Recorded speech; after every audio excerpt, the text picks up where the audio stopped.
আল্লাহ যে আছে এর দলিল কি? কোরআন হাদিস থেকে দলিল মানবো না, কারণ এগুলো তারই কথা। এটা আমাদের যে ভাই প্রশ্ন দিয়েছেন, তিনি যদি আমাদের কোনো নাস্তিক ভাই হন বা অন্য ধর্মাবলম্বী ভাই হন বা যেই হন না কেন, তাকে আমি বলতে চাই, আল্লাহ যে আছেন এটা প্রমাণ হলো আপনি নিজে। আপনি আপনার লাইফটা কোত্থেকে পাইছেন? নেট থেকে ডাউনলোড করে নিছেন? কি বলেন? আপনি নিজেকে কোত্থেকে পাইছেন? আপনার আব্বা আম্মা আপনাকে নেট থেকে ডাউনলোড করে নিয়ে আসছে? ভাইরা আমার, আমাদের অস্তিত্বই আল্লাহর অস্তিত্বের সাক্ষী। আল্লাহ রাব্বুল আলামিন বলেছেন, ওয়াফি আনফুসিকুম আফালা তুবসিরুন, তোমাদের অস্তিত্বের মধ্যেই আল্লাহর অস্তিত্বের নিদর্শন আছে, তোমরা কি দেখো না? ভাইরা আমার, আল্লাহর এই বিশাল সৃষ্টি জগৎ, এই মহা সৃষ্টি, এত বিশাল সৃষ্টি জগৎ দেখার পরও যদি কেউ স্রষ্টাকে বিশ্বাস করতে কষ্ট হয়, তাহলে তার মতো হতভাগা আর কে হতে পারে? ভাইরা আমার, এই সৃষ্টি জগৎই স্রষ্টার অস্তিত্বের সাক্ষী। আল্লাহ রাব্বুল আলামিন আল্লাহর এই সৃষ্টি জগৎ দেখে, তার সুনিপুণের সৃষ্টি দেখে আল্লাহর অস্তিত্ব এটা খুঁজে পাওয়ার হেদায়েত, তৌফিক আল্লাহ তাআলা আমাদেরকে দান করুন। ভাইরা আমার, আমরা যদি আমাদের অস্তিত্বের দিকে তাকাই, আল্লাহ সৃষ্টির দিকে তাকাই, সূরা মুলকে শুরুর আয়াতগুলো যদি অনুবাদ সহকারে আপনি পড়েন, কোরআন জুড়ে আল্লাহ রাব্বুল আলামিন যে বলেছেন আল্লাহ রাব্বুল আলামিনের সৃষ্টি শৈলী নিয়ে, সেগুলো যদি আপনি অধ্যয়ন করেন, পড়েন, তাহলে দিনের আলো মতো পরিষ্কার হবে যে আল্লাহ রাব্বুল আলামিনের অস্তিত্ব এটা ওয়াজিবুল উজুদ, এটার অস্তিত্বহীনতা কখনো কল্পনা করা যায় না। এটা নিয়ে দীর্ঘ আলোচনা করার সুযোগ নেই, শুধু এটুকুই বললাম যে আপনার আমার সৃষ্টি এটাই আমাদের স্রষ্টার কথা স্মরণ করিয়ে দেয়। কারণ স্রষ্টা ছাড়া কখনো সৃষ্টি হতে পারে? ছোট বড় এমন কিছু পৃথিবীতে নাই যেটা কেউ তৈরি করা ছাড়া আসছে। মাইকটা কেউ তৈরি করেছেন, এই পানির বোতলটা কেউ তৈরি করেছেন, এই কাগজটা কেউ তৈরি করেছেন। প্রত্যেকটা জিনিসের যেরকম কেউ না কেউ তৈরি করেছে, ক্রিয়েটর আছেন, সেখানে এই মহা সৃষ্টির এত কিছুর আমি আপনি সহ আমাদের এবং এই আল্লাহর এই সৃষ্টি জগতের যে বিশাল আয়োজন, এগুলোর কোনো ক্রিয়েটর নাই। এর চেয়ে হাস্যকর কথা আর কি? আল্লাহ তাআলা আমাদেরকে হেদায়েত নসিব করুন। হেদায়েত যদি আল্লাহ তাআলা কাউকে দান না করেন, তাহলে সেক্ষেত্রে সে অনেক নলেজ অর্জন করার পরও সঠিক পথে হয়তো আসবে না। এই জন্য আল্লাহর কাছে হেদায়েত চাইতে আমাদেরকে শিক্ষা দেওয়া হয়েছে। এই দিনে সিরাতুল মুস্তাকিম আমরা সে দোয়া আল্লাহ তাআলার কাছে করবো ইনশাআল্লাহ। বাবা মায়ের অবাধ্য হয়ে বিয়ে করলে কতটুকু জায়েজ হবে? বাবা মায়ের অবাধ্য হয়ে বিয়ে করবেন কেন?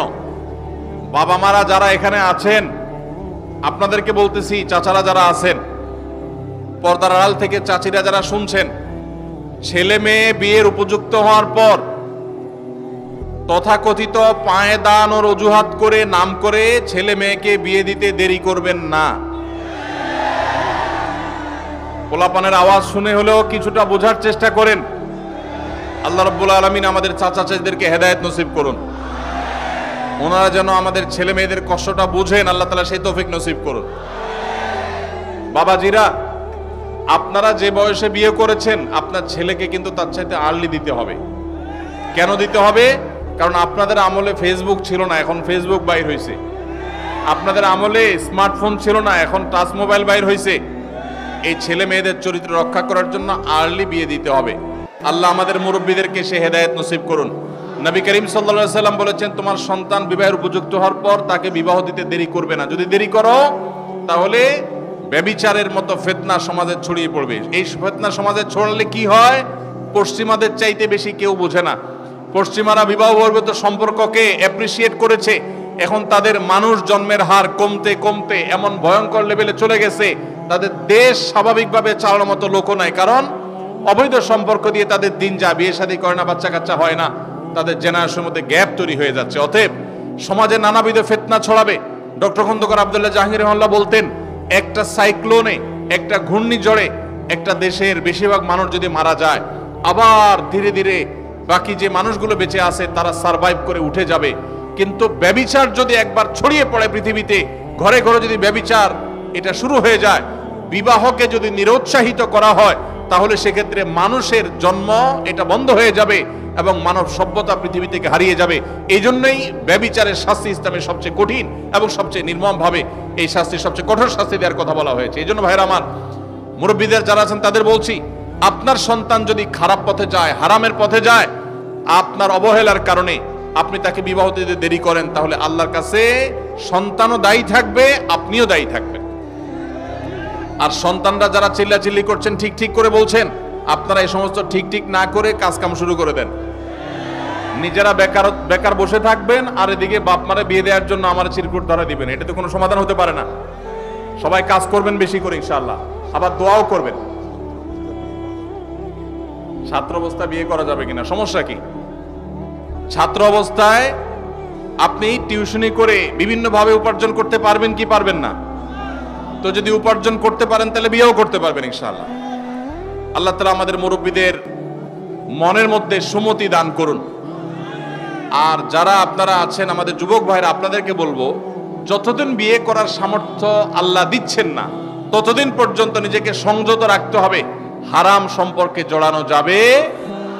যতদিন পর্যন্ত আর্থিক সঙ্গতি হয় না, ততদিন পর্যন্ত সবর করতে হবে। নবী সাল্লাল্লাহু আলাইহি ওয়াসাল্লাম বলেছেন, ইয়া মা'আশারাশ শাবাব মান ইসতাতাআ মিনকুমুল বাআতা ফালইয়াতাযাওয়াজ ওয়া মান লাম ইসতাতি ফাআলাইহি বিস-সাওম। হে যুবকরা, তোমাদের যাদের বিবাহ করার সামর্থ্য আছে, আর্থিক সঙ্গতি আছে, তারা বিবাহ করো। যাদের আর্থিক সঙ্গতি নাই তারা যেন রোজা রাখে, নিজেকে সংবরণ করে, সবর করে। অতএব যুবক ভাইরা, চরিত্রকে হেফাজত করতে হবে। চরিত্র হেফাজত করতে পারলে এটা আপনাদের জন্য অনেক বড় অ্যাচিভমেন্ট, এটা অনেক বড় ইবাদত, এটা আল্লাহর কাছে আপনাদের তাকওয়া প্রমাণের অনেক বড় সুযোগ। আল্লাহ তাআলা আমাদের যুবক ভাইদের চরিত্রগুলোকে হেফাজত করার তৌফিক নসিব করুন। মনে রাখবেন, যদি যৌবনকে হারাম সম্পর্ক দিয়ে আপনি কালিমা যুক্ত করেন, এটাকে রিকভার করা এত সহজ নয়।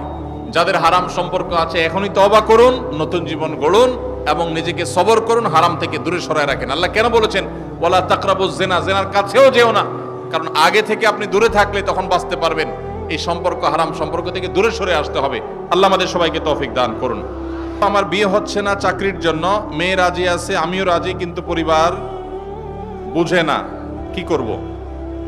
এটা তো আমরা বলেছি, আপনার যখন আর্থিক সঙ্গতি নেই তখন শরীয়ত আপনাকে বিয়ে করতে বলে না, আপনাকে রোজা রাখতে বলে। কি রাখতে বলে? রোজা রাখলে, সিয়াম পালন করলে আত্মনিয়ন্ত্রণ করবেন আপনি, সেটা বলেছে। আপনি পরিবারের দোষ দিচ্ছেন কেন? আমরা ঢাল নাই, তরবারি নাই, নিদিরাম সর্দার। চাকরি নাই, টাকা নাই, রুজি নাই, ইনকাম নাই, আপনি বিয়ে করার জন্য পরিবারের চাপ দিচ্ছেন, আবার দোষ দিচ্ছেন পরিবার রাজি না। পরিবার কি দেখে রাজি হবে? নিজে বাপের হোটেলে খান, আবার আরেকজন বাপের হোটেলে খাওয়াবেন, এটা তো উচিত না। তবে বাবা মার যদি আর্থিক সঙ্গতি থাকে তাহলে তাদের সন্তানের চরিত্র রক্ষার জন্য উদ্যোগী হওয়া উচিত, সেটা ভিন্ন বিষয়। কিন্তু সন্তান বাবা মার উপর এটা চাপাই দিতে পারেন না।